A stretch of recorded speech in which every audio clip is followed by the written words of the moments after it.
Bonjour et bienvenue dans cette vidéo. Je suis ravie de vous la faire, d'autant plus que vous me l'avez souvent demandé. Donc il s'agit aujourd'hui de savoir comment on peut gagner des intérêts assez conséquents et vraiment facilement avec le stacking. La vidéo sera courte car c'est vraiment une vidéo d'introduction. J'en ai fait une autre pour vous expliquer comment faire plus concrètement et j'ai aussi écrit des articles sur le sujet. Donc vraiment je vous invite à regarder Zone Bitcoin pour savoir tout ce qu'il y a sur le sujet. Mais en tout cas cette vidéo va vous donner toutes les bases dont vous avez besoin pour comprendre le stacking d'une part et puis pour savoir comment faire et enfin générer des profits facilement.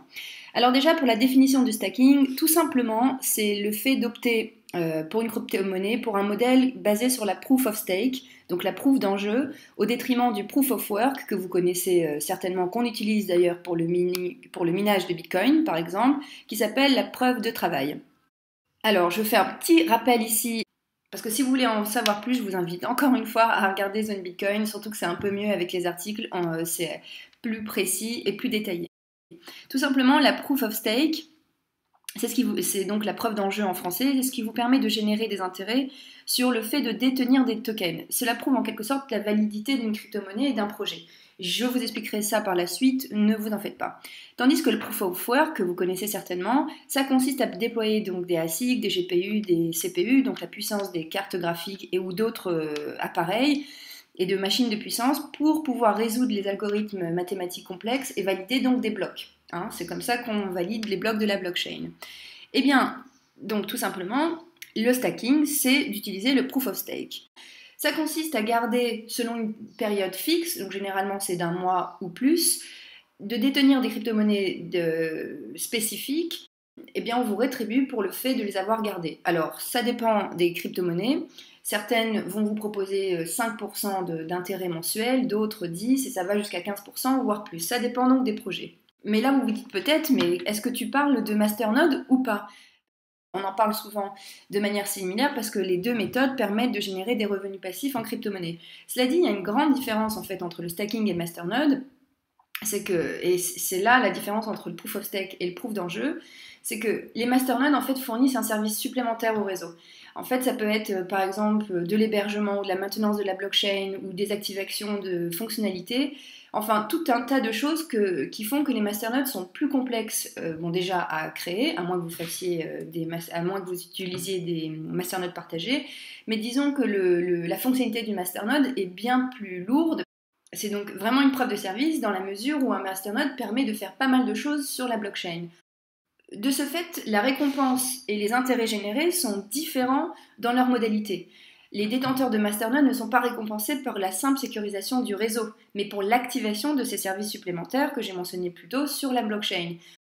Par conséquent, il s'agit donc d'une preuve de service au sens propre du terme de service ou d'une preuve d'engagement et non pas d'une preuve de participation comme c'est le cas avec le stacking.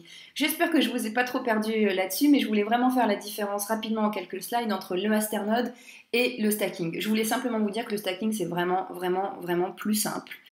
Après, de participer au masternode ou au stacking, il y a des services maintenant qui ont simplifié tous les processus et je vais vous en parler juste maintenant. Parce que maintenant, vous devez certainement vous demander, mais alors, comment on fait du stacking? Eh bien, la première chose que vous pouvez faire pour gagner donc des intérêts avec le stacking, c'est simplement de devenir votre propre opérateur. C'est-à-dire que là, vous devez opérer un node, donc un serveur sur la blockchain, mais très clairement, il vous faut des connaissances techniques, il faut être un petit peu geek pour le faire, surtout qu'il faut donc déployer et assurer la maintenance du node. Il faut vraiment avoir des compétences aussi en cybersécurité parce que le piratage, vous savez ce que c'est, ça peut être fatal pour vous. Et puis bien sûr, il faut aussi un certain capital de départ qui est un collatéral de sécurité. Et il faut savoir que ça peut monter très haut selon les crypto-monnaies. Je sais que Tezos demande 8000, Wave 1000, vous n'avez besoin que de 10 Cardano pour le faire pour Cardano. Enfin, ça peut monter très loin pour certaines crypto-monnaies. Même chose d'ailleurs pour les masternodes. Mais vous pouvez aussi passer par un service dédié. Vous savez que moi j'aime bien, je suis pas du tout geek, c'est-à-dire que j'aime pas vraiment mettre les mains dans le cambouis et j'opte toujours pour les services qui s'en occupent, c'est-à-dire je préfère payer des frais mais avoir une tranquillité d'esprit plutôt que de le faire moi-même. Mais ça, je comprends parfaitement. J'ai des copains qui préfèrent eux le faire. Et bon, bah voilà, c'est chacun son goût parce qu'ils prennent un plaisir à le faire. Ils sont plus geeks que moi. Donc c'est très bien. Et donc voilà, il y a des services, il faut le savoir, qui vous permettent de faire du stacking de façon très très simple. Et puis en échange de frais de maintenance, ils vous retribuent donc les récompenses, donc les intérêts, en fonction de votre investissement, tout simplement. Ou faire du stacking, eh bien en fait il y a pas mal de sites, il y en a de plus en plus qui le font, donc je peux citer Stacking Lab, Stacking Cube et bien sûr Binance. Alors il faut savoir que moi, que Binance c'est tout nouveau, ça vient de sortir, c'est pour ça que j'ai préparé aussi une vidéo parce que je dois dire que, bon, j'utilise d'autres services pour faire du stacking, c'est sûr. Et puis le stacking sur Binance, il y a beaucoup d'avantages, mais il ne fait pas tous les stackings de crypto-monnaies. Donc moi, je vais rester sur les autres plateformes que j'utilise. Et d'ailleurs, je vais vous faire aussi d'autres vidéos et des articles pour vous montrer les autres plateformes de stacking. Et surtout, j'avais envie de vous parler de Binance. C'est tout nouveau. Franchement, on est le 27 septembre 2019. Vous allez voir, enfin, je ne sais pas si c'est la première vidéo sur le sujet, mais peut-être d'autres vidéos vont venir, mais c'est vraiment nouveau chez Binance. Donc après le service de lending qui était génial, là, ils ont sorti ça.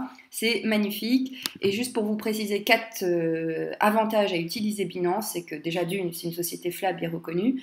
Très clairement, je ne peux même pas dire autre chose. Et puis de plus en plus solide.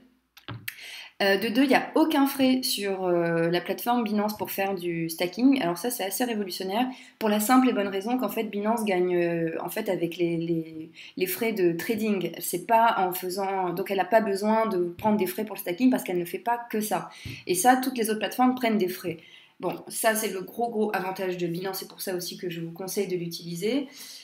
De 3, le processus, il est extrêmement simplifié sur Binance. Il faut savoir qu'il y a certaines plateformes, surtout à l'époque, quand moi j'ai commencé à faire du stacking, c'était assez complexe parce qu'en fait, il fallait ouvrir à chaque fois un portefeuille dédié, les stacker, enfin, c'était pas évident, même s'il y avait des plateformes qui sont sorties par la suite vraiment plus simples, que j'ai utilisées encore une fois que je vais vous montrer. Mais là, sur Binance, c'est super simple, vous avez simplement qu'à utiliser votre propre compte Binance en fait, que vous utilisez peut-être déjà pour échanger des crypto-monnaies, et bien là, vous avez la possibilité d'utiliser aussi Binance pour faire du stacking. Donc, il n'y a pas besoin d'ouvrir de wallet ailleurs. Tout est condensé sur Binance et ça simplifie le tout. D'ailleurs, vos récompenses aussi, vous les recevez sur votre solde de Binance.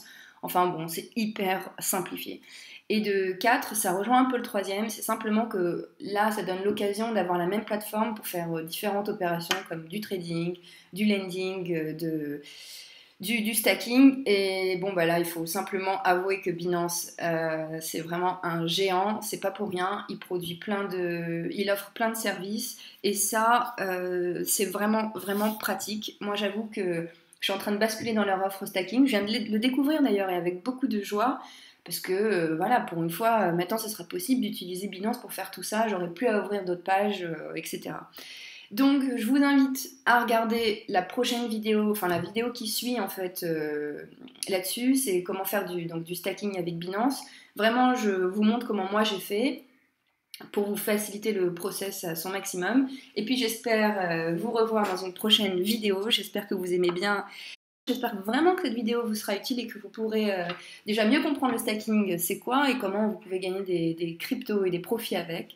Donc voilà, passez une excellente journée et je vous retrouve dans une prochaine vidéo.